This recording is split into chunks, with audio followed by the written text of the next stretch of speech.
Good morning, boys and girls. All right, we are up to chapter 45 in Front Desk. Where we left off last, Hank was looking for a job as a security guard. And so Mia took it upon herself to write a letter of recommendation and a couple other letters that Hank was not aware of. So let's see how this all flies and if Hank does get that job. Let's find out. Chapter 45. As the autumn leaves turned and Hank waited to hear back from the malls, we got a surprise visitor, a kid. You'd think that since we were so close to Disneyland, we get a lot of kids, but we didn't. People with children preferred to stay at the actual Disneyland hotel or the nicer hotels over in Anaheim Hills. We did get the occasional teenager traveling with his parent, grumbling about not getting his own room. We also got the occasional toddler pitter-pattering around the parking lot, happily sucking on her thumb.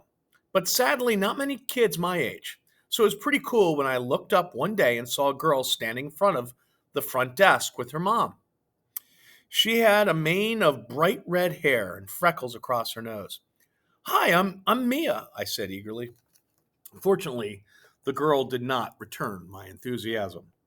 She chewed her gum loudly and looked at me like I was a bonus question on a math test. I handed her mom a registration form. "So, are you guys on vacation?" I asked. As her mom filled out the form. No response.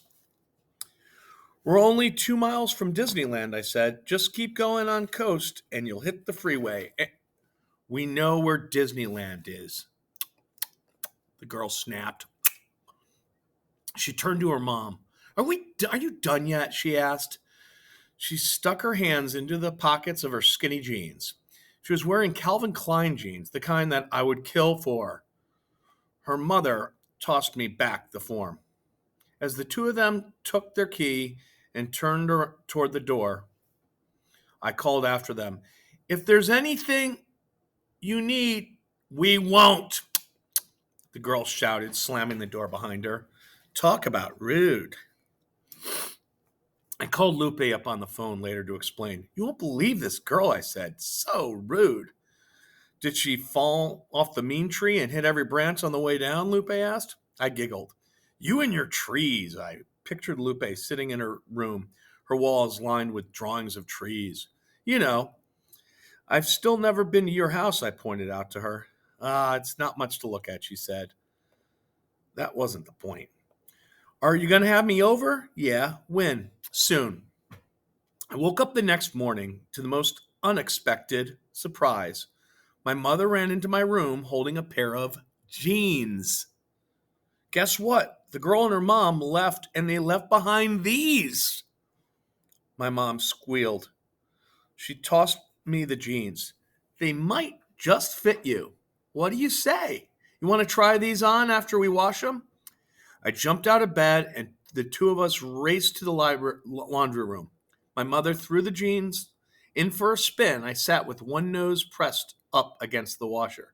That was it. No more ugly floral pants. No more standing out like a sore thumb.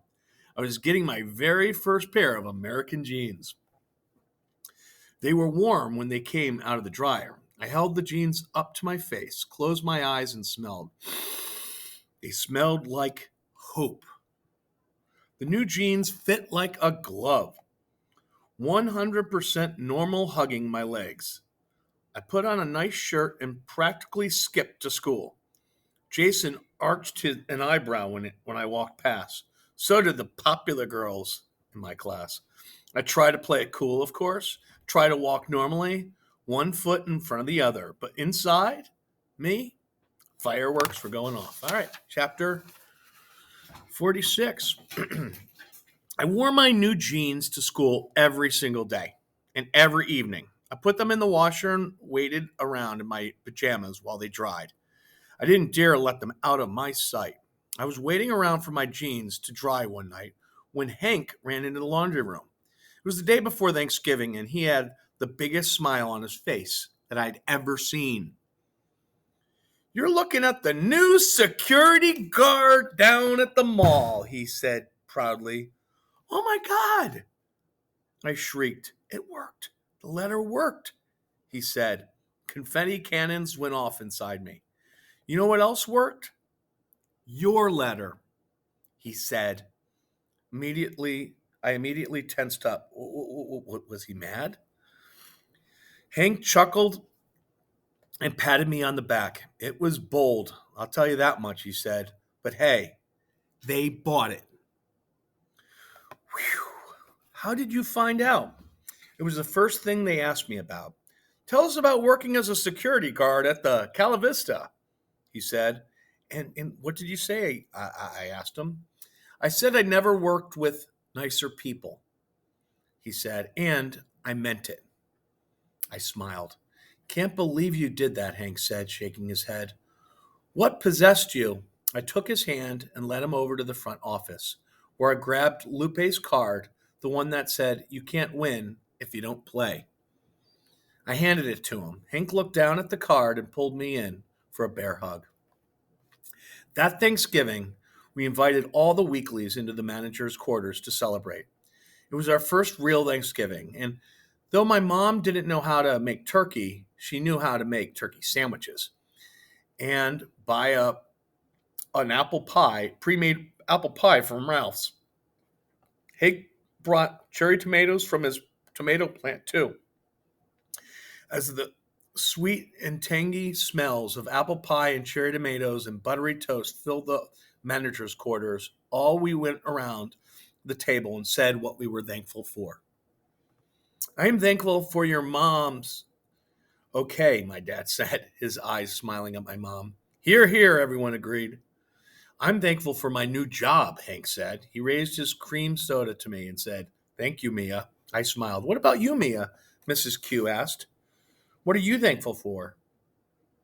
I looked at everyone, at all the love in the room. I'm thankful for you guys, I said. And that was the end of that chapter. I think we have time for one more. What do you say we go for chapter 47 too? All right. With Hank making money again, we no longer had to hide him. Mr. Yao was baffled when he found out what happened. How did that deadbeat sneak back in here? He wanted to know. Still, money was money, and Mr. Yao was happy to take Hank's now that he had it. Hank was happy too, for it meant he could roam around the motel freely again. When I got home from school, I found him sitting up on the roof with Lupe's dad. What you doing up there? I called. I was just helping Jose here with his tools, Hank said. I looked at Jose, who seemed very happy to have some company up there on the roof. Want to hang out at the desk? Hank asked. No, it's okay, I said. Stay. I'll get you guys some sodas. As Hank and Jose sipped sodas on the roof, I went back to the front desk. There were 4 messages waiting for me. Aunt Ling, Uncle Zhu, Aunt Ping, and Uncle Yang had called to say they went by the address I gave them, but none of them had seen the missing Thunderbird. Remember the stolen car? I almost forgot about that. That meant we were down to the final address, the home of Mrs. Robinson. Oh, God. I hope they don't find their car there. Sometimes when I wanted something really bad, I asked myself what I would be willing to give up for it. For example, when I was waiting in the hospital that day my mom got beat up, I asked myself what I would be willing to give up for my mom to be okay. I decided I would be willing to give up the essay contest. I'd rather be stuck on a bad roller coaster with my mom than on a good roller coaster all by myself. Today, as I thought about Mrs. Robinson and what I would give for it not to be her, I looked down at my new jeans.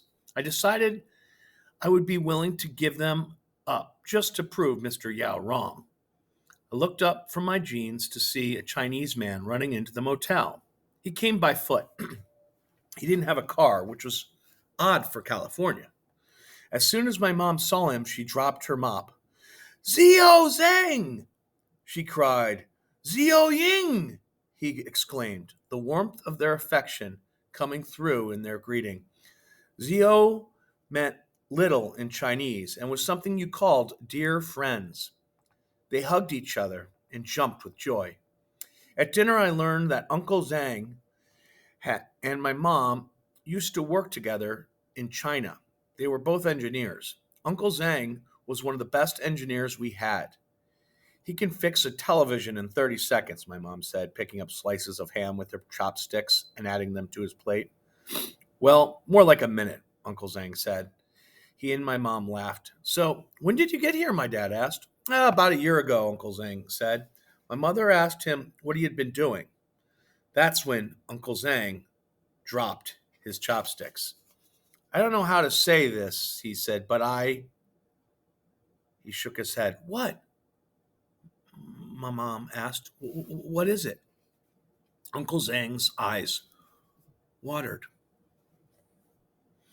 Oh, Ying, I'm in an awful mess, he said quietly. Slowly, he began to tell us what happened. Shortly after he came to America, he got a job working in a kitchen. The employer was an American guy and told all the workers that their passports and IDs would be safer with him. So he took them all away. Without their passports and IDs, the workers had no way to leave. Month after excruciating month, they put up with long hours, toiling away in hot kitchen with virtually no pay. We work 18 hours a day from 6 a.m. to midnight. We only get 1 day off a month, Uncle Zhang said. At night, Uncle Zhang and the other workers slept at the employer's house in a basement with no windows. I'm basically a slave, he cried.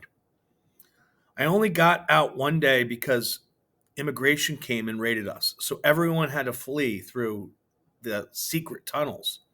What secret tunnels? I asked. He told us that inside the restaurant there was a closet in the kitchen with a white apron. Behind the white apron there was a button. If you pushed the button, the closet wall would open up and you could crawl out.